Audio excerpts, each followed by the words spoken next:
धन धन सदगुरु तेरा ही आसरा। सदगुरु जी की प्यारी साथ संगत जी, आप सभी का आपके अपने चैनल NKP सिंह व्लॉग में बहुत बहुत स्वागत है। साथ संगत जी, जैसे कि आप सभी को पता है कि हजूर पिताजी सुनारिया धाम में ही क्यों गए हैं और कब हजूर पिताजी सभी साथ संगत के बीच में आ रहे हैं, और हजूर पिताजी के लिए सभी साथ संगत जो अरदास कर रही थी क्या वह कबूल हो चुकी है। जी हाँ साथ संगत जी, इन सभी विषय के ऊपर हम आज चर्चा करने वाले हैं। साथ संगत जी, हम यह भी बताने वाले हैं कि हजूर पिताजी को बताया जाता है कि हजूर पिताजी वहाँ पर जीवों को नामदान देने के लिए जेल में सज़ा के बहाने से ही क्यों गए। साथ संगत जी, हजूर पिताजी के पास अपरंपार शक्तियाँ होने के बावजूद भी हजूर पिताजी ने ऐसा ही रास्ता क्यों अपनाया। जब हजूर पिताजी के पास माना जाता है कि अपरंपार शक्तियाँ, हजूर पिताजी खुद अवतारी रूप शक्तियाँ हैं, वो अपनी शक्तियों का प्रयोग करके क्यों नहीं दूसरा तरीका अपनाया, इतना कठिन रास्ता ही क्यों अपनाया कि हजूर पिताजी ने अपने ऊपर 20 साल की सज़ा को लेकर जो है इस रास्ते को अपनाया गया। हजूर पिताजी अपने मिशन को अंजाम देने के लिए सुनारिया धाम जेल में जाना पड़ा। और जो हजूर पिताजी की लोयन हर्ट पिक्चर थी उसमें आपने देखा होगा कि हजूर पिताजी को एलियन जकड़ लेते हैं। हजूर पिताजी के पास अपरंपार शक्तियाँ होने के बावजूद भी हजूर पिताजी एलियन के कब्जे में आ जाते हैं और उनसे छूटना उनको मुश्किल हो जाता है। उसी प्रकार से हजूर पिताजी सुनारिया धाम में गए। बहुत लोगों को लगता है कि हजूर पिताजी अपनी शक्ति का इस्तेमाल नहीं कर पा रहे हैं और हजूर पिताजी सुनारिया धाम से वापस नहीं आ सकते, क्योंकि आपने लोयन हर्ट पिक्चर में देखा होगा कि हजूर पिताजी एलियनों की शक्तियों का पूरा सामना करते हैं। और हजूर पिताजी के तीन रोल, जो एक साधु संत के रूप में भी हजूर पिताजी ने उस पिक्चर में रोल किया हुआ है, तो वे उन शक्ति को, जो साधु संत बने हुए हैं, सफ़ेद दाढ़ी वाले बाबा जी बने हुए हैं, हजूर पिताजी का कई रोल है, डबल रोल, तो वे उनकी शक्तियों का आभास कराते हैं। और फिर उसके बाद जो है हजूर पिताजी एलियनों से लड़ने में सक्षम हो जाते हैं और अपने मिशन को अंजाम देकर, अपने मिशन को पूरा कर कर जब वापस आते हैं तो किस तरीके से पूरे राज्य में एक दीपावली की तरह दीप जलाए जाते हैं और पूरे राज्य में खुशियां मनाई जाती हैं। उसी प्रकार से हजूर पिताजी ने भी जो ये रास्ता अपनाया है साथ संगत जी, यह बहुत ही सही तरीका है और हजूर पिताजी अपने तरीके से अपने मिशन को अंजाम दे रहे हैं। और जो लोग हजूर पिताजी के ऊपर से अब डाउट करते हैं कि हजूर पिताजी ने ऐसा रास्ता क्यों अपनाया है, हजूर पिताजी के पास कोई शक्ति नहीं है, जिनको यह डाउट रहता है उनको आभास तब होगा हजूर पिताजी के बारे में जब हजूर पिताजी अपने मिशन को अंजाम देकर वापस आएंगे और पूरी दुनिया में हजूर पिताजी का ही बोलबाला होगा, पूरी दुनिया में हजूर पिताजी का ही डंका बजेगा, जिस प्रकार से MS द मैसेंजर मूवी में डंका बजा था। जी हाँ साथ संगत जी, सभी साथ संगत से आज हाथ जोड़कर विनती करना चाहते हैं, इस वीडियो को आज आपको लाइक करना होगा। अपने सदगुरु पर आपको पूरी भरोसा है, अगर अपने सदगुरु के ऊपर आप पूर्ण रूप से विश्वास करते हैं तो अपने सदगुरु के लिए आज आपको लाइक करके जाना है और इस बात की सहमति प्रदान करनी है कि हम सदगुरु दाता, हम तेरे थे, तेरे हैं और तेरे ही रहेंगे। इस तरीके से आपको कमेंट बॉक्स में लिखना है और आज आपको ज़्यादा से ज़्यादा साथ संगत को कमेंट बॉक्स में अपनी हाजिरी लगानी है। और आज आपको यह भी बताना है कि आप कौन से ब्लॉग से हमारी वीडियो देखते हो और अपने सदगुरु की वीडियो को देखना पसंद करते हो। क्योंकि साथ संगत जी, आपने देखा होगा कि बहुत लोग क्या करते हैं, इधर उधर फालतू की बातों में अपना टाइम वेस्ट करते रहते हैं, जिससे उनको कुछ भी लाभ नहीं होता। और अगर वह अपने सदगुरु की चर्चा के विषय में सुनेंगे, चर्चा के बारे में जानेंगे, तो उनका अपने सदगुरु के प्रति प्यार बढ़ता रहेगा। इसीलिए आपको लाइक करने के लिए बोलते हैं। सासंग जी, अगर आप हजूर पिताजी की वीडियो को लाइक करते हैं तो आप अपने सदगुरु की वीडियो को देखते हैं और अपने सदगुरु को आप अच्छे तरीके से उनकी चर्चाओं को सुनेंगे तो हजूर पिताजी के लिए आपके दिल में बहुत ज़्यादा प्यार बनेगा। और वो कहते हैं ना कि इंसान अगर अच्छे लोगों में बैठता है तो उसके ऊपर अच्छाई का ही असर होता है, और बुरे लोगों में बैठता है तो बुरे लोगों का ही असर होता है। तो क्यों ना अपना टाइम अपने सद्गुरु की चर्चा के विषय में हर वक्त लगाना चाहिए, क्योंकि इसमें आपका वीडियो देखने का एंजॉय भी बनेगा और अपने सद्गुरु के प्रति आपका विश्वास भी बनेगा, अपने सद्गुरु के प्रति प्यार भी बनेगा, और कुछ ना कुछ सद्गुरु आपके खाते में फल भी जरूर देगा। क्योंकि यहाँ से तो एक दिन सबको जाना ही है, ऊपर जाकर आपको एहसास होगा कि हमने अपना वक्त कहाँ कहाँ पर अच्छे से स्पेंड किया और अपना समय कहाँ कहाँ पर लगाया। साथ संगत जी, यह तो एक दुनिया मेला है और इस मेले में एक ना एक दिन सबको छोड़कर जाना ही पड़ता है अपना शरीर, और जब अपना आपका मिलन परमात्मा से होगा तब आपको इस बात का एहसास होगा। इसलिए सभी सत्संगत से एक बार फिर से कहना चाहते हैं कि वीडियो को लाइक कर दे, और चैनल को सब्सक्राइब नहीं किया है तो इस चैनल को सब्सक्राइब भी कर ले, क्योंकि इस चैनल पर हम डेरा सच्चे सौदे की हर एक वीडियो टाइम टू टाइम डालते रहते हैं। साथ में हजूर पिताजी के वो वचन भी आज आपको सुनाने जा रहे हैं, जो आपको सुनकर एहसास होगा कि हजूर पिताजी को सुनारिया धाम में क्यों जाना पड़ा। हर एक वचन में हजूर पिताजी के बहुत ही ज़्यादा गहराई होती है, जिस वजह से आपको अपने सद्गुरु के वचन हम सुनाएंगे। हम सभी का सद्गुरु हर एक सत्संग में वो वचन करते हैं जिनको सुनकर हमारे दिल में कुछ ना कुछ अच्छी भावना पैदा होती है और हम समाज के लिए कुछ अच्छा कर पाते हैं। तो सत्संग जी, हजूर पिताजी के वचन भी आपको सुनने हैं, इसलिए आप सभी सत्संग से हाथ जोड़कर विनती करना चाहते हैं, कृपया करके इस वीडियो को लाइक कर दे, और इस चैनल को सब्सक्राइब नहीं किया है तो इस चैनल को सब्सक्राइब भी कर ले, ताकि अगली वीडियो सबसे पहले आपके पास पहुंच सके और हजूर पिताजी के वचन भी आपको सुनने को मिल सके। चलिए स्टार्ट करते हैं आज हजूर पिताजी के वचन। प्रभु का नाम सुखों की खान है, ऐसी सुखों की खान जिसके सामने हीरे जवाहरात लाल सब फीके पड़ जाते हैं, पर इस काल की नगरी में राम नाम की यह खान शरेआम दिखती नहीं। संत पता बता देते हैं, उसको हासिल करने का तरीका बता देते हैं, उस पे चलना इच्छा रखने वाले का, साधना करने वाले का फर्ज बनता है।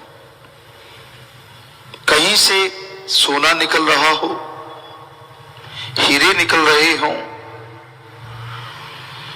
लाल जवाहरात निकल रहे हों, कोई पता बता दे कि फलां जगह है, वहां बहुत बड़ी खान है, तो हमें लगता है पूरी दुनिया वहां उमड़ पड़ी, और उससे हासिल क्या होगा? मारा मारी। वो कहेगा मैं लूट लूं, वो कहेगा मैं लूट लूं, और नतीजा ये होगा इंसान का खात्मा। लेकिन हासिल भी अगर हीरे जवाहरात कर लिए तो उसका अगर कोई मोल लगाने वाला ही ना बचा तो क्या फायदा हुआ? और मोल भी अगर लग गया तो लूट ठगी बेईमानी से इकट्ठे गए ये हीरे जवाहरात सुख देने वाले नहीं। आप जहाज पे सफर करते हैं, जहाज अपने हैं, लेकिन अगर शरीर को कैंसर है, शरीर में बीमारियों का घर है, चैन की नींद नहीं ले पाते, दिन को चैन से जी नहीं पाते, तो क्या फायदा हुआ उन जहाजों में सफर का? क्या फायदा हुआ उन रॉकेट या चांद पे प्लाट लेने का? क्या वो सुखी नहीं जो मेहनत की करके खा ले और धरती बिछोना हो जाए, ओढ़ना आकाश हो जाए, और नींद ऐसी आए कि सुबह पता ही न चले कब रात गुजर गई?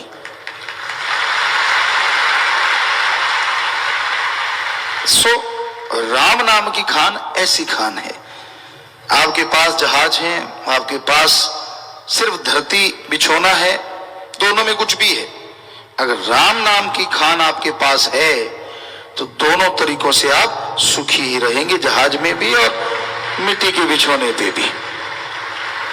क्योंकि राम नाम असर सब पे करता है, अमीरी गरीबी पे नहीं। जो उसका जाप करता है, जो राम नाम की खान की तरफ बढ़ता है, उसे ही राम नाम के हीरे जवाहरात मिलते हैं, जो दोनों जहां में इंसान को रोशन कर देते हैं, इंसान को अंत्यकरण को खुशियों से लबरेज कर देते हैं। तो ऐसे हीरे जवाहरात ढूंढो जो आपको माला माल कर दें। अरे गंदगी के कीड़े बन जाते हो जरा सी हवश पूरी करने के लिए, लानत।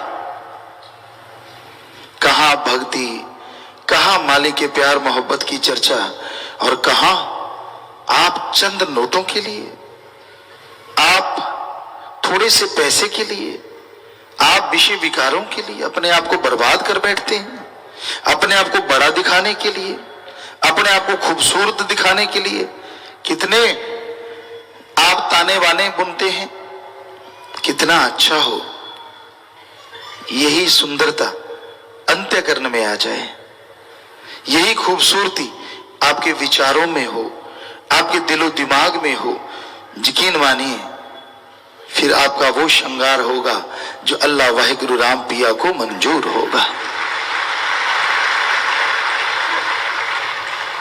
लेकिन आप तो उलझे हुए हैं छोटी छोटी चीजों पे, कहां अल्लाह वाहिगुरु राम और कहां दुनिया के हवश, कहां दुनिया का साजो सामान। अगर उसके लिए सजना है, हम ये नहीं कहते कि दुनिया में रुलते फिरो, अच्छे कपड़े पहनो, बढ़िया अपनी संभाल करो, नहाओ धो, जो मर्जी करो, लेकिन अगर प्यार उससे करना है तो फिर निगाह में दूसरा आने ना पाए। ये निगाह जब देखे तो उसको देखे और बंद कर ले तो अपने में समेट ले। आंखों में एक कण पड़ जाता है ना, सूखा घास का तिनका, छोटा सा, कैसे रड़कने लगता है, कैसे पानी बहने लगता है, कैसे आंखें लाल हो जाती है और तकलीफ होती है। उसी तरह अल्लाह वाहिगुरु राम सदगुरु मौला के अलावा कोई और आए तो कण की तरह रड़कने लग जाए तो आप समझो वो साधक बन गए जो सदगुरु को, अल्लाह वाहिगुरु राम को बहुत ज्यादा पसंद हो। और उसको कोई पसंद आ जाए तो ये हो नहीं सकता अंदर बाहर कोई कमी रह जाए। एक राजा को कोई पसंद आ जाए तो उसे हीरे जवाहरात सोने चांदी से माला माल कर देता है, और जो अल्लाह वाहिगुरु को राम को पसंद आ जाए, जरा सोचिए वो क्या कमी छोड़ेगा। पर उसकी पसंद निराली है, ना तो वो फुकरेपन पे आता है, दिखावे पे, ना बड़ी बड़ी बातों पे आता है, ना वो पैसे पे आता है, ना वो गरीबी पे, ना अमीरी पे, ना धर्म जात मजहब पे, ना अलग तरह के कपड़े पहनने से, ना लीपा पोती पे। वो तो आता है सच्चे विचारों से, वो आता है शुद्ध भावना से, वो आता है सुमरन भक्ति इबादत से, वो आता है परहित परमार्थ से। अरे वो आता है उसके लिए तड़पने से, उसके लिए तड़पने के लिए। दुनिया को दिखाने की जरूरत नहीं कि आप उसके लिए तड़प रहे हैं। जब आप उसके लिए तड़पते हैं तो फिर बीच में कोई बिचौलिया नहीं होता, आप हैं और वो है, सीधी तार जुड़ जाती है। टीवी कनेक्शन हो जाता है तो झट से तस्वीरें आने लग जाती हैं। ये तो छू लो, आप बात कर लो, आजकल वो भी वीडियो कॉल भी होने लग गई, लेकिन आप उसको छू के महसूस नहीं कर सकते। ये आत्मा परमात्मा की जो वीडियो कॉल होती है ना, आप उसकी गोद में बैठ सकते हो, रियल में बैठ सकते हैं, रियल में बात कर सकते हैं, उसकी बिल्कुल ही लाइव है। ऐसा साइंस से शायद पॉसिबल ना हो, जो मालिक ने कब का पॉसिबल कर रखा है, जब से दुनिया साजी है। कोई भक्ति करे, इबादत करे, समाधि में गया और सीधा उसकी गोद में बातें करे, टच करे, सब पता चलता है, सब कुछ महसूस होता है, रियल रियल होता है, सिर्फ डुप्लीकेट नहीं होता। कितना अच्छा है ना, हर किसी के मन में लड्डू फूटते हैं यार। ऐसा हो सकता है क्या? हो सकता है। पर इसके लिए बहुत सारी कुर्बानियां देनी, कुर्बानियां तो नहीं कहेंगे उन्हें, अपनी आदतें छोड़नी पड़ेंगी या बुराइयां छोड़नी पड़ेगी। आज वालों के लिए तो कुर्बानियां ही हैं, नशे छोड़ने हैं, अहंकार छोड़ना है, दुनियावी यारी दोस्ती जिसमें आप मस्त रहते हैं वो छोड़ना पड़ेगा। हम ये नहीं कहते कि यारी दोस्ती रखो ना रखो, पर एक हद, एक लिमिट, एक सीमा तक सबसे बेगर्ज प्यार रखो, निस्वार्थ प्यार रखो। लेकिन कई बार ऐसे भी प्यार, हमने प्यारों को देखा है कि एक के पेट में दर्द है तो दूसरे को मरोड़ लग जाते। क्यों? यारी दोस्ती इतनी ज्यादा होती है कि वो उसके बिना रह, एक को दूसरे को ना देखे तो उसकी नींद ही नहीं आती, बेचैनी हो जाती है। तो भगवान कहां से आएंगे और कहां से राम मिलेगा? आप तो मलमूत्र की देह में उलझे हुए हैं। हम ये कभी नहीं कहते कि आपस में बेहद प्यार ना करो, प्यार करो, बेगर्ज करो, निस्वार्थ करो, लेकिन अल्लाह वाहिगुरु राम का अव्वल मान के चलो। तो यकीन मानो अंत्यकरण में बाहर खुशियों से आप माला माल होते रहेंगे और मालिक रहमो करम से लवरेज करते रहेंगे। तो प्यारी साथ संगतियों, उस परम पिता परमात्मा को पाने के लिए, उसकी खुशियां हासिल करने के लिए किसी दिखावे की जरूरत नहीं है। बस जरूरत है तो भक्ति की, जरूरत है तो अपने विचारों को शुद्ध करने। विचार अगर बुरे आते डरिए मत, सुमन कर लीजिए, थोड़ी देर भक्ति कर लीजिए तो वो विचार खत्म हो जाते हैं। इससे आसान तरीका क्या आपको दुनिया में सुना कभी पहले? आप रूहानियत में किसी ग्रंथ में दिखा दीजिए कि 5 मिनट की भक्ति से सारे दिन के 24 घंटे के बुरे विचारों का खात्मा। तो शाश्वत नाम शाह मस्तान जी दाता का दर, रहमो करम का दर है। बेपरवाह जी ने ख्याल दिया कि कलयुगी जीव है, आप कोई भी बुरे विचार आए, कैसे भी गिरे विचार आए, सिर्फ 5 मिनट सुमन कर लें कि मालिक मुझे इन विचारों से माफ कर देना। सिर्फ विचार आए हों, उस पर आप चले तो गुनाह कर लिया, वैसे विचारों का भी गुनाह होता है, लेकिन 5 मिनट भी सुमन कर लिया ये सोच के, तो वो जो विचार आए हैं, जो बुरे ख्याल आए हैं, उनसे आपको मुक्ति मिल जाएगी, आप बिल्कुल पाक हो जाएंगे। बताइए और क्या छूट चाहिए? कितना आसान तरीका। 5 मिनट भी भक्ति नहीं करना चाहते तो लानत आप पे। 5 मिनट, सिर्फ 5 मिनट।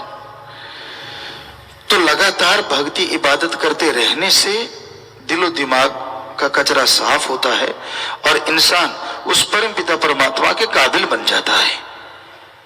आशिकी दिखाना और बात, निभाना और बात। दिखावा करना हर कोई जानता है, पर निभाना कोई कोई जानता है।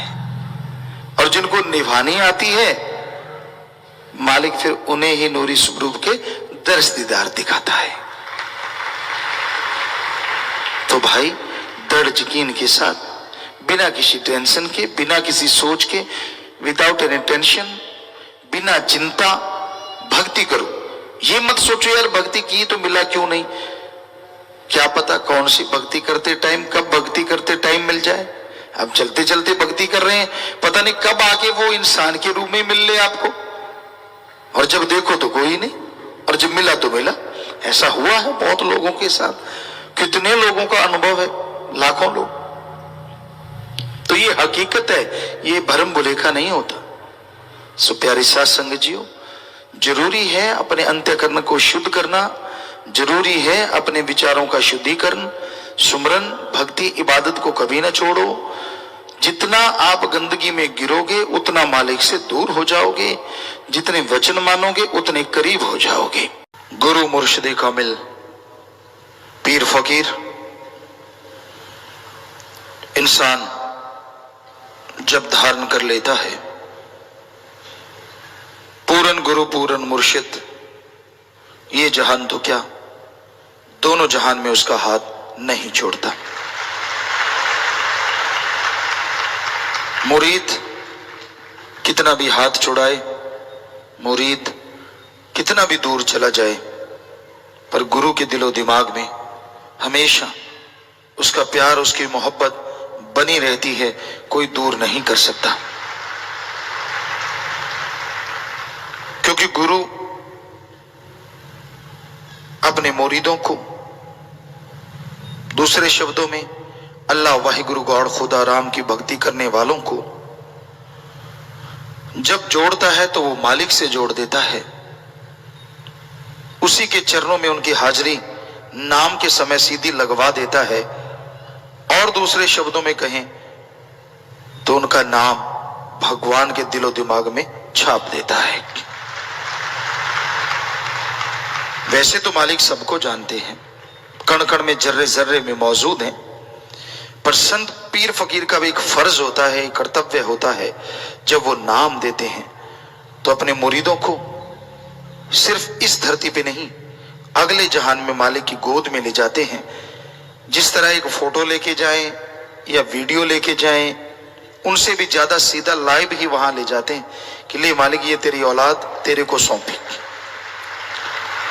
तो फिर वो औलाद इधर उधर दौड़ती है तो कर्मों का फल भोगती रहती है, लेकिन ये नहीं होता कि मालिक उसे छोड़ देगा, छोड़ता कभी नहीं। क्योंकि इस कलयुग में जोड़ने वाला एक पीर फकीर होता है, तोड़ने वाले लाख होते हैं। आपके घर में कलह क्लेश हो रहा है, आप मालिक से दूर हो रहे हैं, खुश होने वाले आपको दुनिया में हजारों मिल जाएंगे, पर सच्चा हमदर्दी वही है जो दर्द मनाए, यार ये तो मालिक का प्यारा था, दूर क्यों हो गया, फिर से जोड़ दे तो उसके घर में भी बरकतें उसी समय शुरू हो जाती। तो इसलिए पीर फकीर के दर पे जब इंसान चल के आता है, उसके राह पे जब इंसान चलने लग जाता है, तो उसे किसी चीज की कमी नहीं रहती सिवाय एक मन को रोकने के। और मन भी रुकता है अगर पीर की बात को माना जाए, फकीर की बात को माना जाए। आप सुमरन के पक्के बन जाओ, घंटा सुबह शाम करो, सेवा किया करो, मर्यादा में रह के परहित परमार्थ करो, तन मन धन से सबका भला करना सीखो, नेक कर्म करना सीखो। अगर आप यह कार्य करने शुरू कर देते हैं तो यकीनन मन भी रुकने लगेगा और मालिक के नूरी स्वरूप भी अंदर आना शुरू हो जाएगा। आप क्या करते फिरते हैं ये पता है उस भगवान को, आप क्या क्या सोचते हैं ये भी पता है उस भगवान को। अजी छोड़ो, आप पूरी लाइफ में क्या क्या कब कब करोगे ये भी उसको पता है, लेकिन वो किसी का पर्दा नहीं उठाता। क्या सोचते हैं आप भगवान के बारे में, उसके भेजे संत पीर फकीर के बारे में ये भी उसे पता है, लेकिन वो किसी को कुछ नहीं कहता। पर जो जैसा सोचता है, मालिक के प्यारे के लिए कोई बुरा सोचे, गलत सोचे, तो उसके साथ वो होना शुरू हो जाता है। क्योंकि इस दुनिया में हर कोई किसी न किसी दम पे नाचता है। आपका कोई बेटा सिपाही लगा है तो आपको गर्व हो जाता है, थानेदार है तो और जोश आ जाता है, इंस्पेक्टर है तो और ताकत, फिर डीएसपी एसपी हैं तो फिर और ज्यादा, तो और बड़े ऑफिसर या फिर कोई नेता है तो फिर आपको और गर्व आ जाता है कि यार मेरे सामने कौन बोल सकता है। यानी आप उनके दम पे, ये है किला, तिंगड़ते हैं आप, कट्टा तिंगड़ दे किले दी जोर। तो इसका मतलब ये है कि आपका वो खूंटा है, आपका वो किला है जिस पे आप तिंगड़ रहे हैं, आपको जोश आ रहा है, यार मेरा तो बाप एसपी है, मेरा तो पिता एमएलए है या एमपी है या ये है वो है फलां है, आप सब समझते हैं। हर इंसान अपने किले के जोर पे आगे बढ़ता है या दूसरे को दिखाता है कि ये हट जा पीछे, जानता नहीं मैं कौन हूं। तो फिर जो मालिक के प्यारे होते हैं, पीर फकीर हैं या उसके मुरीद हैं, उनका किला तो फिर अल्लाह वाहिगुरु राम ही होता है। वो उसके बल पे तिंगड़ते नहीं है।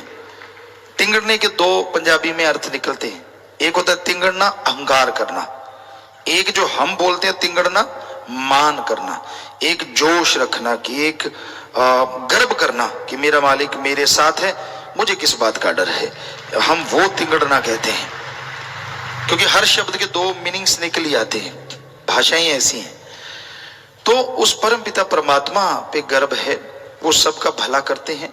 तो जो उनका बुरा सोचेगा, जरा सोचिए, अगर कोई बंदा ये कह देता है मेरा थानेदार है, मेरा फला फला, मैं ये करवा दूंगा, संत या उसके मुरीद कभी कहते नहीं क्योंकि उनका मालिक ऐसा है जो बिना कहे ही सुन लेता है और बिना दिखाए ही देख लेता है। वो तो सब देख रहा है ना, वो तो सब पता है। तो इसलिए उस परम पिता परमात्मा को हाथ अगर आपने पकड़ा दिया है तो फिर डरने की क्या बात। 4 लोगों ने ताने कस दिए, मुंह मोड़ लिया, 2 लोगों ने गलत बोल दिया, मैं नहीं जाता। क्यों भाई, क्या तेरे गुरु ने कुछ बोला, क्या तेरे संत ने कुछ कहा? अगर नहीं तो फिर तू ऐसा करता क्यों है? तो ऐसा नहीं करना चाहिए। दृढ़ यकीन के साथ, बुलंद हौसले के साथ बढ़ते जाइए। आप जो सेवा करते हैं तन मन धन से, सत्संग बहुत सेवा करती है। काश आप वचनों पे पक्के हो जाएं और वचनों पे पहरा दे दें, फिर तो अंदर बाहर माला माल, कमी आने की नहीं है। बस वचनों पे पक्के रहो। सो प्यारी सत्संगचियों, संत पीर फकीर हमेशा जोड़ने का काम करते हैं, किसी को तोड़ते नहीं। उनके दिलो दिमाग में किसी को दर्द में कर रहा था देख के, बल्कि उससे भी पहले दर्द उठ जाता है कि यार मेरा बच्चा ये क्यों रो रहा है। आपने बहुत से यहाँ बैठे हैं लोग जिनके बच्चे हैं, बेटा बेटी, माँ को तो खास करके पता है जब बच्चा जरा सा रो जाता है तो माँ कैसे दौड़ती है, कैसे उसके अंदर एक भावना जाग जाती है, ओ मेरा बेटा गिर तो नहीं गया, मेरे बेटे की चोट तो नहीं लगी, मेरे बेटे को ये तो नहीं हो गया, वो तो नहीं हो गया। अगर आप दुनियावी माँ होके बच्चे का इतना फिक्र कर सकती हैं, एक बाप होके अपने बेटे बेटी का इतना फिक्र कर सकते हैं, तो सोचिए संत तो दोनों जहां की नुमाइंदगी करते हैं और वो आपके दोनों जहां में जिम्मेवार हैं और आपके माँ बाप हैं, उसको क्या नहीं फिक्र होगा। आपकी सोच घटिया हो सकती है, यार ऐसे थोड़े ऐसे थोड़े, लेकिन वो एक एक पल की खबर मालिक से दुआ करके मालिक तक पहुंचाते हैं कि मालिक इसको दुख है तो दूर कर। इसलिए तो वो सेवकों के भी सेवक होते हैं। आपका कोई नौकर है, आप जिम्मेदार हैं, कोई ऑफिसर है, आपका नौकर है और वो मालिक का नाम जपने वाला है, तो हम तो उसके भी नौकर हैं भाई। उसके लिए भी दुआ करनी है, उसका भी काज संवारना है, क्योंकि दुनिया की निगाह में जो किसी का काम करता है उसको नौकर कहा जाता है। तो हम तो सबके नौकरों के भी नौकर हैं, छोटे से भी छोटे नौकर के भी नौकर हैं, क्योंकि हमारा काम ही मालिक से दुआ करके उसकी दूर करवाना है। और कोई हम अपने आप की बड़ाई ना करते थे, ना करते हैं, और जो करते हैं वो भी हमें अच्छे नहीं लगते, जो हमारी बड़ाई करते हैं। हमें नहीं अच्छा लगती ये चीज कि आप बिना वजह, भगवान अगर आप हमें हमारे अंदर दिख रहा है, ठीक है, वो आप सही कहते हैं कि मैं तेनू तो मैं यार रब मन्या, तो हम आप सबको देखते हैं तो आप सबके अंदर रब नजर आता है, सतगुरु मौला नजर आता है, तो इसमें तो कोई फर्क नहीं। तेरे अंदर है तो वो मेरे अंदर है, हर किसी के अंदर है, उसमें तो कोई दो राय नहीं है। लेकिन ये हकीकत है और ये सच्चाई है कि सच्चा फकीर जो होता है वो दासन दास यूं ही नहीं लिखता। कई बार आपके दिल में आता होगा शायद पिताजी वैसे लिख देते हैं, वैसे नहीं, संत वैसे कोई भी चीज नहीं करते, ये हमेशा याद रखो। उसका 100% कोई ना कोई बात होती है, 100% सच होता है। तो यही सच है कि आपका अगर कोई नौकर है, कोई टॉयलेट साफ करने आता है लेकिन उसने नाम ले रखा है, तो हम तो उसके भी नौकर हैं। यही सच्चाई है, क्योंकि उसके लिए भी दुआ करना हमारा फर्ज है, कर्तव्य। दुआ ही नहीं करते, उसके काज संवारने के लिए मालिक से प्रार्थना करते ही रहते हैं। सो भाई, ये फकीरी है, इसी का नाम फकीरी है, करने वाला मालिक है। कई बार होता है, जैसे रात हमने सुना कि इतने चमत्कार दिखाए, उनको ये सजा वो सजा, और अब तो इतने चमत्कार। हमने कभी कहा आपको चमत्कार दिखाएंगे? किसी ने कोई भी बता दे, अब की नहीं कह रहे, हम 1948 से कह रहे हैं, आज तक किसी को बोला हो कि तेरे को चमत्कार दिखाएंगे, हम नीचे बैठ जाएंगे। तो आप इसी से समझो कि आप सच्चे फकीर से जुड़े हैं। जब उसका नाम जपेंगे, यही मालिक ने काल को वचन दिए थे कि अगर कोई फकीर आके नाम जपवाएगा और मुरीद सच्चे दिल से जपेगा, फकीर सच्चा होगा, तो उसे कदम कदम पे चमत्कार होंगे, कोई रोक नहीं पाएगा। आप पता होता नहीं, ज्ञान होता नहीं, कहीं की बात कहीं जोड़ देते हैं ना, वो कहते हैं ना पंजाबी सो नहीं सपा नहीं, वो बड़ी बात। जितना ज्ञान हो उतनी बात करनी चाहिए, लंबी चौड़ी ये वो पता रत्ती भर नहीं होता। तो हकीकत ये है कि हम चमत्कार का कहते ही नहीं, कभी नहीं बोलते। कोई माई का लाल बताए किसको बोला तेरे को चमत्कार दिखाते हैं, तो हुई बात, आप उससे जोड़ें, तो ये तो कोई मतलब ही नहीं बैठता। हमारा तो मकसद होता है, ले बेटा नाम ले ले, आप कभी जाम नाम के टाइम में सुन लो, हम ये कहते होते हैं भाई अंधों को आंखें मिली, कैंसर के इलाज ठीक हुए, पर हमारी कोई गारंटी नहीं। भावना आपकी है, करने वाला भगवान है। इसके अलावा कभी शब्द बोला हो तो बताएं। तो चमत्कार वो होता है कि हम गए, हम देखो अभी पल में तेरे को ये कर देंगे, देखना अभी उड़ाने लग जाएंगे, तो हो गया कि भाई हम ऐसा कर रहे। तो मतलब ही नहीं है, ये फकीरी जामा ऐसा होता है, इसमें ऐसा मतलब ही नहीं होता। हाँ, ये भगवान ने तब कहा था काल को, जब उसने वचन ले लिए कि तेरा कोई फकीर जाके चमत्कार नहीं दिखाएगा, प्रत्यक्ष दिखा के किसी को बदलेगा नहीं। अरे चमत्कार दिखा के बदलना होता तो दुनिया की राजी को ना बदल दे, सारी दुनिया बदल जाएगी अपने आप। एक छोटे मोटे इंसान को क्यों दिखाया जाए? वो कहेगा चलो मेरे को चमत्कार हुए, सारे नाम लो, सारे नाम बात खत्म 2-4 दिन में, और चलो सारे वापस। तो ऐसा नहीं है। काल की नगरी में काल को मालिक ने वचन दिए कि हाँ, मेरा कोई संत कोई फकीर आगे जाहिरा तौर पे चमत्कार नहीं दिखा सकता, पर वो मालिक मेरा नाम बताएगा, मुरीद उस पर दृढ़ यकीन करेगा, सच्चा संत होगा, उस पे दृढ़ यकीन करेगा, अगर वो सुमरण करेगा तो उसे कदम कदम पे चमत्कार अपने आप आते जाएंगे। और ऐसे ही हो रहा है यहाँ मुरीदों के साथ। तो ये शास्त्र नाम शाह मस्तान दाता का रहमो करम है, उनकी दया में रहमत है। और हमेशा रूहानियत का ज्ञान इतना गहरा होता है, इतना गहरा होता है, इसे समझना चाहिए पहले, फिर बोलें आप। जब तक आप समझे कुछ नहीं है, बिना वजह रूहानियत की बजाय आप दुनियावी बातें करते रहे, हंसते रहे, हंसाते रहे, वो ज्यादा अच्छी होती है। वरना तो समझ नहीं आती। लोग सोचते हैं यार हाँ बात तो सच्ची है। नहीं, बात सच्ची ये है जो हम आपको बता रहे हैं, ये 100% सच है, ये है रूहानियत। इसको आप चाहे 1000 बार बता दो लोगों को कि नहीं भाई ऐसा है, तो बताइए ऐसा। तो कहने का मतलब हम गुस्से नहीं है किसी से, 1% भी कभी गुस्से नहीं होते। ये भ्रम पड़ जाता है यार तेरे को मजा आया, तेरे को नहीं, ऐसा कुछ नहीं होता। अपने बच्चे को समझाना गुस्सा नहीं होता, उसको कुएं में गिराना गुस्से से भी खतरनाक होता है। तो यही सच्चाई, यही वास्तविकता है। तो प्यारी साथ संगतियों, सुमन करो, सेवा करो, दृढ़ यकीन, बुलंद हौसले रखो, तो मालिक उतनी ही ज्यादा झोलियां भरता जाता है। कण कण में जर्रे जर्रे में रहने वाला, सारी सृष्टि को बनाने वाला, उसके लिए क्या असंभव हो सकता है जो सारी सृष्टि को बना के सैकड़े त्रिलोकियां, त्रिलोकी कहते हैं, यहां 3 तरह के जीव होते हैं, एक जो दिखते हैं, एक दिखते नहीं, और एक देवी देवता फरिश्ताओं के शरीर से। दिखते हैं अस्थूल काय, नहीं दिखते सूक्ष्म काय, और देवी देवताओं का ऐसे हाथ हो तो परछाई ना पड़े, उसे कहते हैं कारण काय। 3 तरह के शरीर यहां पे होते हैं, उसको त्रिलोकी बोलते हैं। ऐसे सैकड़े त्रिलोकियां हैं, और यहां जाके आत्माओं का वास होता है, भक्ति के अनुसार, सेवा सिमरण के अनुसार। तो वो सचखंड निज धाम, वहां पे पता नहीं कितनी रूहों का वास है, और सबके साथ परमपिता परमात्मा है जाहिरा तौर पे। यहां तो नजर नहीं आता, लेकिन वहां तो हर आत्मा का मालिक सदगुरु मौला उनके साथ है।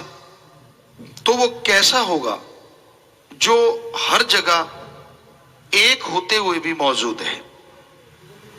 वो सुप्रीम पावर, वो परमपिता परमात्मा हर जगह है, पर वो हैरानी की बात यह है हर जगह होते हुए भी वो अजन्मा है, वो जन्म नहीं लेता, और अजाप है, उसका जाप नहीं हो सकता। उस तक जाने के लिए जाप करना पड़ता है। जब उसके शब्द को, धुन को पकड़ लेते हैं, जाप की जरूरत नहीं पड़ती। अवर्णनीय है, कोई तुलना नहीं है उसके बराबर। तो वो क्या नहीं कर सकता? आदमी के अंदर रोग पैदा होते हैं, कर्म रोग, या फिर उसके शरीर के खरीदे गए रोग। कोई सच्चे दिल से परमपिता परमात्मा को याद करे तो जिसने ये शरीर बनाया है वो उन रोगों को शरीर में से ऐसे निकाल देता है जैसे मक्खन में से बाल निकाल देते हैं। मालूम तक नहीं पड़ता, पर बात संतों के वचनों को मानने की है। अगर कोई मान ले, सहज सुभाए फकीर कहते हैं, कहते नहीं मालिक कहलवाते हैं, और उनको कोई उसी समय पकड़ ले, बस बेड़ा पार हो जाता है। असंभव भी संभव हो जाया करता है। लेकिन वचनों की भक्ति है कलयुग में। मान लिया तो ठीक है, ना माना तो भरो। संत गुस्से नहीं होते कि मेरा वचन क्यों नहीं माना, दुखी जरूर होते हैं कि भाई इसके कर्म काट रहे थे, पहाड़ गिरने वाला था, लेकिन ये है जालिम, मानने को तैयार नहीं। चलो फिर क्या कर सकते हैं। तो वो अल्लाह, वो वाहिगुरु, वो राम इतना शक्तिशाली है कि सच्चे दिल से याद करने मात्र से वो इंसान की जायज इच्छाएं पूरी करनी शुरू कर देता है। तो जरा सोचिए, अगर कोई लगातार भक्ति करे, लगातार इबादत करे, तो क्या कोई कमी आने देगा? कभी नहीं, कभी नहीं। तो इसलिए उसको सच्चे दिल से याद करो, फरियाद करो। वो परम पिता परमात्मा, दया का सागर, रहमत का दाता, कोई कमी नहीं छोड़ता किसी भी तरह की। तो इसलिए अगर आप उस परम पिता परमात्मा की दया में रहमत के काबिल बनना चाहते हैं, उसकी कृपा दृष्टि के लायक बनना चाहते हैं, तो ये जरूरी है आप उसके नाम का सुमरन किया करो। दिखावे की जरूरत नहीं, उसको दिखावा बिल्कुल पसंद नहीं है। दिखावे से तो समझदार आदमी भी नहीं पसीजता, उसको भी पता चल जाता है यार ढोंग कर रहा है, पाखंड कर रहा है।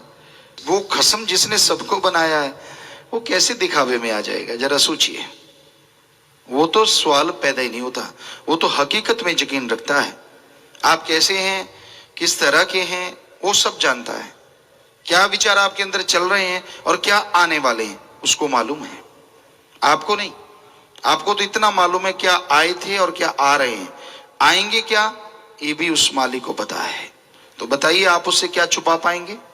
फिर भी झूठ, फिर भी कुफ्र तोलना, अपनी बेड़ी में बट्टे डालना है। तो इंसान सच्चे दिल से परमपिता परमात्मा को याद करे, उसके नाम का सुमरन करे, तौबा करे अपनी बुराइयों से। यकीन मानिए वो वैश्यों को ऐसा भक्त बना देता है जिसका नाम दोनों जहां में अमर हो जाता है। वो गिरे हुओं को ऐसा उठाता है कि उनका नाम अर्श फर्श दोनों में गूंजने लगता है। इसलिए भाई उस मालिक का नाम जपा करो। जरूरी है नाम जपना। इसी एक बात को हम अरबों बार कह चुके हैं और कहते ही रहेंगे, क्योंकि आप मानेंगे तो भी कहना है ताकि आप मानते रहें, नहीं मानते तो कहना ही कहना है। नाम का सुमरन अति जरूरी है। सेवा करो तन मन धन से, लेकिन सुबह शाम सुमरन के भी पक्के बनो। काम धंधा करते हुए थोड़ा थोड़ा जाप, लेट के बैठ के, अरे हर्ज क्या है? आप गीत गुनगुनाते हैं, किसी की निंदा गुनगुनाते हैं, किसी की बुराइयां गुनगुनाते हैं, घर का कलह कलेश गुनगुनाते हैं, उनको छोड़ के राम नाम गुनगुना के देखो। बाकी गुनगुनाने की जरूरत ही नहीं पड़ेगी, क्योंकि टेंशन गम चिंता सब मिट जाएंगे। तो सुमरन अति जरूरी है। करना ना करना मर्जी आपकी, हम तो होका देने वाले चौकीदार हैं। जो गाइड है, टीचर, लेक्चरर, उसको तनख्वाह मिलती है, वो तनख्वाह की वजह से पढ़ाता है कि भाई मेरे चैप्टर ना रह जाएं। मैंने तो अपने चैप्टर, अपने जितने भी अध्याय हैं वो पूर्ण करवा दिए। आगे बच्चों के हाथ ऊपर है, वो फॉलो करते हैं कि नहीं, उन पे चलते हैं कि नहीं। रूहानी संत पीर फकीर तो मालिक की रहमत के काबिल बन चुके होते हैं, उनको उनका मालिक करवाता है, तो वो भी सारे चैप्टर जिंदगी के जीव को समझाते रहते हैं। और यही कहते हैं कि मुख्य चैप्टर अगर आप पास कर लो तो बाकी सारों में आप जरूर अव्वल आओगे। और मुख्य चैप्टर बचनों पे रहो, सेवा सुमरन करो। तीन ही तो बातें हैं, अमल करके देख लो, 12-25 होगा, कमी नहीं रहेगी। देखो हमने कहा कि ये पूछा करो कि आज सुमरण किया कि नहीं। बहाना देखो मन ने निकाला, कहता मेरा तो मालिक को पता है। बता, इससे बेशर्मी कोई और हो सकती है? ये तो हमने बोला ही नहीं कि आपने आगे से ऐसे कहना है, सिर्फ ये कहना है आज सुमरण किया। कोई पूछ ले कितना तो वो भी बताना है। ये तो बोला ही नहीं कि ये मालिक को पता है। मालिक को तो फिर सारा ही पता है। तेरा अगर चिट्ठा खोल दिया तो जीने के काबिल न मरने के काबिल। तो अच्छा है कि उसको ऐसा ना बोल, कहीं वो खोलने लग गया तो उसने तो तेरे से खुलवा लेना है। ये पुर्जा हिला दिया, सबको बोल बोल के बताएगा, फिर क्या करेगा? तो अच्छा है सही सही मान जाया कर, कि आज नहीं किया, शर्म आती है तो अगले दिन कर ले, लेकिन बहाने ना ढूंढ। तो ये बड़ी हैरानी है मन की। ना सुमन करना, सत्संग नहीं सुनना, अमल नहीं करने के लिए हजारों बहाने, तरह तरह के। हम तो हैरान रह जाते हैं, इतना शातिर बन जाता है आदमी जब मन हावी होता है। सुमन नहीं करना, भक्ति नहीं करनी, तो भाई सुमरण करो, सेवा करो, मालिक से मालिक को मांगते रहो, त्यागी बनो, घर गृहस्थी बनो, कहीं भी रहो, काम धंधा करो, खाली है, जैसे भी जिस भी स्थिति में आप रहते हैं, लेकिन मालिक का शुक्राना करते रहो। अरे डरो उससे, और किसी से ना डरो चाहे, पर उससे डरो, क्योंकि वो ऐसी सुप्रीम पावर है।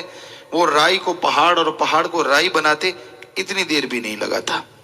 इसलिए उससे तो कम से कम डर के रहो, उसकी तो भक्ति करो, उसकी तो इबादत करो, घर में राम नाम जपो, खाना सुमन करके बनाओ, काम धंधा करते सुमरन करो, ताकि जो कार्य आप कर रहे हैं उसमें बरकत आए, खाना जो खाए उसको मालिक की याद आए। वो ऐसे ना करो, उससे खिलवाड़ ना करो, वरना आपकी जिंदगी खिलौना बन जाएगी, फिर ना जीते ना मरते कि क्या फायदा ऐसी जिंदगी का। तो इसलिए मालिक से मालिक को मांगो, सुमरन करो, तौबा करो अपनी बुराइयों से, राम नाम जपते रहो, खुश रहो, यही मालिक से दुआ करते हैं। और मालिक सबको खुशियां दे, यही मालिक से अरदास करते हैं, प्रार्थना करते हैं। तो भाई करने वाला मालिक और मानने वाला इंसान है। आज के दौर में आप आंखें मूंद के किसी पे यकीन कर सकते हो तो एक ही है, अल्लाह वाहिगुरु सतगुरु राम। अदरवाइज किसी को एकदम से किसी पे भी यकीन नहीं करना चाहिए। जो आपसे बहुत प्यार मोहब्बत मीठापन दिखाते हैं, पता नहीं उनका कितना स्वार्थ उसके पीछे छुपा होगा। जो आपसे हाथ मिलाते हैं, पता नहीं और क्या क्या भावनाएं, पता नहीं और क्या क्या इच्छा पूर्तियां उनके दिलो दिमाग में छाई रहती हैं। किसी भी वस्तु का, किसी भी चीज का बीज नाश नहीं होता। हम ये नहीं कहते कि सारे एक जैसे होते हैं, पर आज के दौर में, आज के समय में ज्यादातर लोग ऐसे हो चुके हैं कि आपसे अगर कोई हंस के भी बात करता है तो उसके पीछे कुछ ना कुछ छुपा हुआ है। और ये भी नहीं कहते कि यकीन नहीं करना चाहिए, यकीन तो करना पड़ता है। यकीन के बिना तो कोई सौदा क्या आप एक कदम नहीं उठा सकते। जिस जगह पे जाते हैं उस जगह पे आपको यकीन करना होगा। जिस रिश्तेदारी में जाते हैं उनके खाना बनाने वाले पे आपको यकीन होता है। यकीन नहीं तो भूखे मर जाओगे, और यकीन नहीं तो क्या पता वो खाने में क्या डालें। यकीन तो करना ही पड़ता है। सो यकीन नहीं करने को हम नहीं कहते, लेकिन बिना मतलब, बिना वजह आप किसी पे यकीन कर लें और आप उसी में खो जाएं, अपना बिल्कुल भी नहीं सोचते, तो हमें लगता है वो आपके लिए घातक है। खास करके सत्संगियों के लिए जो मालिक से प्यार करते हैं। कहीं कोई आपको मालिक की चार बातें सुना दे, कहीं मालिक की उपमा गा दे, तो आप सब कुछ खोल के बैठ जाते हैं। मतलब खजाना ही खोल देते कि ले जा जो ले जाना है। नहीं, ये गलत है। ये कलयुग है, कलयुग। बहुत उस्ताद हैं ठग चोर बेईमान, उनको पता है कि इनको ये बात सुनाएंगे, इससे ये खुश हो जाएंगे, फिर इनसे जो मर्जी ले लो ये इनकार नहीं करेंगे, और आपको बुद्धू बना के वो चलते बनते हैं। होशियार रहिए। बेपरवाह जी वचन फरमाया करते, रहना मस्त ते होना होशियार चाहिए। मस्ती अपनी जगह है अल्लाह राम वाहिगुरु गौड़ की, पर इस युग में होशियारी अति जरूरी है। बहुत ठग हैं, कोई बातों के ठग, कोई दिखावे के ठग, कोई कुछ तो कोई कुछ। ऐसे लोगों से बचना बहुत जरूरी है और बचा जा सकता है अगर आप प्रभु के नाम का सुमरन करें, भक्ति इबादत करें, वरना बचना बहुत मुश्किल है। आपको अच्छी बातें सुनाएंगे, बढ़िया बातें सुनाएंगे और कब आपको बुद्धू बना दें इसका कुछ पता नहीं चलता। तो जरूरी है इस दौर में अपने आप को जानना, जरूरी है इस दौर में अल्लाह वाहिगुरु राम पे दृढ़ यकीन रखना। उस पे अगर दृढ़ यकीन आ गया तो बिगड़े से बिगड़े काम आपके चुटकियों में बनते चले जाएंगे। उस पे दृढ़ यकीन आ गया तो आपको जाना नहीं पड़ेगा, वो खुद आ जाएगा। उस पे दृढ़ यकीन आ गया तो ये मृत्यु लोक नहीं, आपके लिए निज धाम बन जाएगा। दृढ़ यकीन आता कैसे है? कोई भी बर्तन भी लेते हो ना तो उसको ठोक बजा के देखते हैं। गुरु पीर फकीर को देखो, कहीं वो आपसे ठगी तो नहीं मार रहा, कोई अपना उल्लू सीधा तो नहीं कर रहा, कोई उसको मतलब तो नहीं, गरज तो नहीं अपनी पर्सनल। अगर नहीं तो फिर दृढ़ यकीन करो।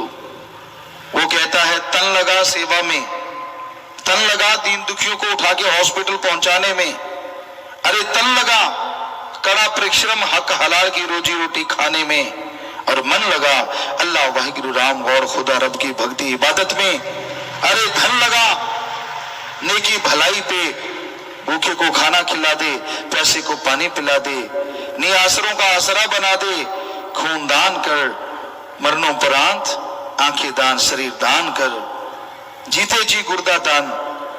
सो शासत नाम शाह मस्तान, सीधी सी बात। जिन्होंने ये सब सिखाया, ऐसे गुरु पीर फकीर पे दृढ़ यकीन करो, वो कभी भी आपको गलत गाइड करना तो दूर, कभी सपने में आके भी नहीं कहेगा कि गलत चलो। रूहानियत दृढ़ यकीन का ही सौदा है। डॉक्टर पे फेथ है, यकीन है कि मुझे ठीक कर देगा, यकीन मानो इंजेक्शन की जरूरत नहीं, टेबलेट से ठीक हो जाओगे, क्योंकि ये आत्म बल मनोविज्ञान है। और डॉक्टर पे यकीन नहीं, यार ये तो वो करेगा खराब, करेगा खराब। डॉक्टर करे ना करे, आप खुद अपने आप को खराब कर लोगे, अपने जख्म को, अपनी बीमारी को। सो दृढ़ यकीन जब गुरु पीर फकीर पे आ जाता है तो फिर उसकी हर बात में राज नजर आता है, और हर बात मजेदार बन जाती है, हर बात नजारे लाती है, हर बात खुशियां दे के जाती है। अदरवाइज क्यों किंतु परंतु के ही इस जाल में इंसान उलझा रहता है, फंसा रहता है।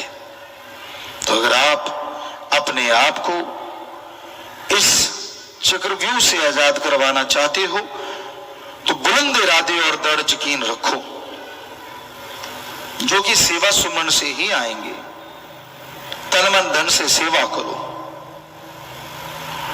सेवा करते क्यों किंतु परंतु नहीं होना चाहिए।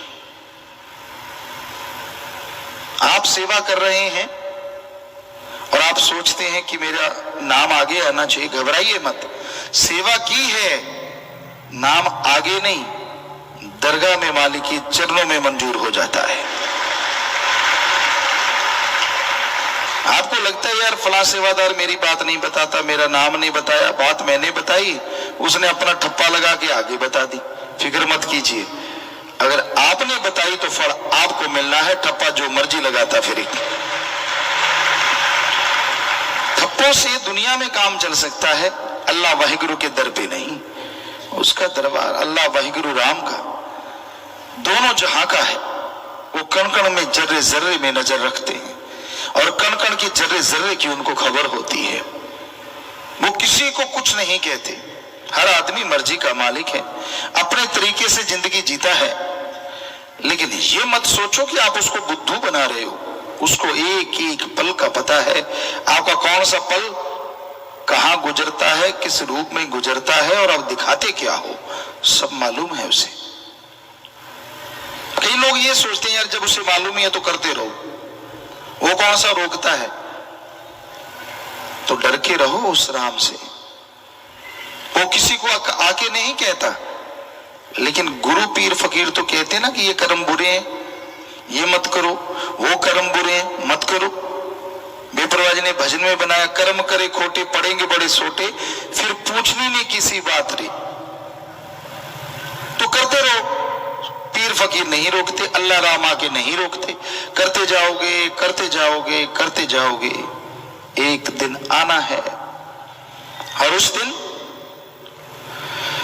बेआवाज लाठी पड़ेगी, दर्द ही दर्द रह जाएगा, कुछ भी बाकी नहीं रहेगा। और तब आप कुछ भी संभालने के लायक नहीं रहोगे, कुछ बदल नहीं पाओगे। उससे पहले बदल गए तो बदल गए, फिर कुछ करते रहना, ये भी कोई जिंदगी है। सारा दिन रोगों में, सारा दिन टेंशनों में, सारा दिन छुपने छुपाने में, सारा दिन लुका छिपी, मन के अधीन, मन के अकॉर्डिंग चलना। खुशियां कहां से आए, कहां से बरकतें आए, कहां से चेहरे पे नूर टपके। चेहरे पे तो फिर वो मियाँ जी वाली बात आती है। एक मियाँ थे, शराब पिया करते थे बहुत, और उनकी पत्नी धर्म की पक्की थी। हमेशा कहती थी नमाज अता किया करो, अल्लाह की इबादत किया करो, नूर आता है नूर। सुनता नहीं था। एक दिन शराब पी और शराब में ख्याल आ गया यार ये रोज ही कहती है, चलो इसकी इच्छा पूरी कर देती। नशा करके आया घर में और उसने देखा था पत्नी को कि यहां दुआ करती है। वहां घुटने के बल बैठ गया, आता जाता कुछ था नहीं, कलमा तो आता नहीं था। घुटने के बल बैठ गया, दोनों हाथ ऊपर उठाए यूं करके और फिर ऐसे कि आमीन, और घरवाली को आवाज मारी इधर आ। वो दौड़ी दौड़ी आई, कहने लगा देख तू कहती थी ना नमाज अता किया कर। कहती हाँ। कहती आज मैंने की है, देख मेरे चेहरे पे नूर। उसने निगाह मारी, असल में हुआ ये कि यहां उसने हाथ मारे, उसके घरवाली रोज वहां पे लोहे का तवा जिसपे रोटी बनाते हैं वो साफ किया करती थी, कालिक ही कालिक थी। तो जब उसने हाथ मारे, चेहरे पे मारे, फिर आगे आप समझो, तो वो कहने लगी जी अगर नूर है काले रंग का तो घटा बांध के आ गया, अगर नूर का रंग आप रूहानी कहते हो तो पहले वाला भी गया। तो ऐसा ही होता है, कर्मों का चक्र जितना मर्जी छुपा लो छुपता नहीं। अगर आप वचनों के पक्के हो, दृढ़ यकीन वाले हो, तो नूर आएगा ही आएगा, वरना जितने मर्जी पाउडर क्रीम लगा लो पहले वाला भी जाएगा। हमने देखा है। अब कोई ये ना कहने लग जाना पिताजी ने मुझे ही कहा है। अब जो ऐसे कर्म करते हैं सभी को कहा है, मुझे क्या, और कोई हम गधों को तो सुना नहीं रहे, आदमी सुन सकते हैं। तो जो ऐसा कर्म करते हैं हमने साफ देखा है, क्या चेहरे और क्या दिलो दिमाग और क्या शरीर सब बदल जाते हैं, सब नूर उड़ जाते हैं। वरना क्या कारण है कि आप भक्ति करें, सेवा करें, चेहरे पे नूर ना आए? इम्पॉसिबल, हो ही नहीं सकता। तो भाई हमारा है फर्ज बताना, बहुत बार बताया, मानना आपका काम। अगर मान लेते हो कुछ ना कुछ तो नूर आएगा ही। थोड़ा सुमन कर लिया, थोड़ी सेवा कर ली, कुछ ना कुछ तो आएगा ही। और अगर वचनों की उल्टी चलना है, अपने एम बना लिया लाइफ का कि दिखावा, खत कुछ और है और लिफाफे का दिखावा कुछ और है, अंदर लिखा कुछ और है। आपने ये बना ही लिया कि मैंने धोखा देना ही देना है, तो आप अपने आप को धोखा दे रहे हो। और यकीन मानो नया तो आएगा क्या, अगला भी चला जाएगा। ये सच्चाई है। तो हम नहीं चाहते कि आपके अंतःकरण में बेचैनियां हो, आप टेंशन चिंता की जिंदगी जिए। भगवान ने आपको मनुष्य शरीर दिया और हमारे वेदों में लिखा है, शास्त्रों में लिखा है, मनुष्य सर्वोत्तम है। फिर भी आप गुलामों से जिंदगी जीते हैं, फिर भी आप गम चिंता टेंशन में कहराते रहते हैं। इसकी एक ही वजह है, सारे कार्य आप नियमानुसार करते हैं, पर भगवान अल्लाह राम के लिए आधा घंटा सुबह शाम देने से कतराते हैं। आप देख लो 2 महीने, चलो ज्यादा नहीं, एक्सपेरिमेंट कर लो, करके तो देखो, आधा घंटा सुबह आधा घंटा शाम, 23 घंटे तो फिर भी बाकी हैं। अगर 12 में माने तो 11 घंटे बाकी हैं। तो आप करके तो देखो, आधा घंटा सुबह शाम, 15 मिनट सुबह शाम प्रभु के नाम का जाप लगन से करो, दिल से करो, फिर देखो कैसे आपकी जिंदगी में बहारें आती हैं, कैसे आपके विचार काबू में आते हैं, और कैसे आप परमपिता परमात्मा की खुशियां हासिल करके अंदर से सुरूर और चेहरे पे नूर से भर जाते हैं। सत्संग जीव सच्चे दिल से सुने, उस पे अमल करे तो जन्मों जन्मों के पाप कर्म कट जाते हैं। सत्संग यहां अल्लाह वाहिगुरु मालिक की चर्चा होती हो, यहां पे परम पिता परमात्मा के बारे में रीत बताई जाए और कुरीत से रोका जाए, उसी का नाम सच्चा सत्संग है। सत्संग में मालिक की चर्चा सुनाने के बाद यह नहीं होता कि किसी से कोई पैसा लिया जाता है, कोई चढ़ावा लिया जाता है, क्योंकि सत्य भगवान अल्लाह वाहिगुरु गॉड और संग सोहबत साथ, यानी उस परम पिता परमात्मा का, उस मालिक का संग, उसकी चर्चा, और अगर बदले में पैसा ले लिया तो वो तो फिर सौदेबाजी हो गई, सत्संग ना हुआ। सत्संग इंसान सच्चे दिल से सुने, सुन के अमल कर ले, जन्मों जन्मों की मैल उतर जाती है और अल्लाह वाहिगुरु मालिक की दया में रहमत के काबिल इंसान बनता चला जाता है। तो अगर आप सत्संग में समय निकालते हैं तो ध्यान से सुना करें, और सुनते हैं तो अमल किया करें, क्योंकि जब तक इंसान सुन के अमल नहीं करता वो उन तमाम खुशियों का हकदार नहीं बन सकता जो सत्संग के कारणों से मिल सकती हैं। सत्संग में वो ज्ञान मिलता है जो इंसान ने कभी सोचा नहीं होता। आप फुर्सत में बैठे, समय निकाल लें, 5 मिनट 10 मिनट मालिक को याद करें और फिर सोचें आप में कौन सी कमियां हैं, कौन सी अच्छाइयां हैं, कौन से गुण हैं और कौन से अवगुण हैं। सत्संग में आओगे तो पता चलेगा गुण अवगुण का, तभी आप विचार कर पाएंगे। और जब आप विचारेंगे देखेंगे कि अवगुण ज्यादा हैं या गुण हैं तो इतराओ ना, अवगुण हैं तो अपनाओ ना। जितने भी अवगुण आपको लगे कि आपके अंदर हैं उन्हें निकाल डालो। हम कई बार बात सुनाया करते हैं, इंसान जो अपने अंदर देखता है वो चला जाता है, और जो दूसरों के अंदर देखता है वो खुद के अंदर आ जाया करता है। इसलिए अपने अंदर देखो अवगुण, जाके चले जाएं, वो जो देखोगे वो चला जाएगा। अगर गुण देखोगे तो खुद के गुण चले जाएंगे। इसलिए अपने अंदर देखो अवगुण कि भाई ये कमियां हैं, ये बुरी आदत है, ये मेरे में गलत विचार हैं या गलत सोच है, तो वो चले जाएंगे धीरे धीरे। दूसरों में देखो गुण, क्योंकि दूसरों के गुण देखोगे तो वो आपके अंदर आने, जो दूसरों में देखोगे तो नेचुरली आप गुणवान बनते चले जाओगे। एक भक्त एक साधु कैसा होना चाहिए? भक्त साधु ऐसा चाहिए जैसे सूप सुबह है, सार सार को चुन ले, थूथा दे उड़ा है। छाछ होती है घरों में, छाछ पे गेहूं के दाने डाले जाते हैं और उसको हिलाते हैं, भाई लोग भी बहनें भी यूं यूं करके, और उसमें जो थोथे दाने होते हैं, जैसे ऊपर उछाला थोथे दाने उड़ जाते हैं, और जो मोटे मोटे दाने होते हैं गेहूं के, वो छाछ अपनी तरफ खींच लेता है, ऐसे उसको अंदर से सरकड़े से बंधा होता है।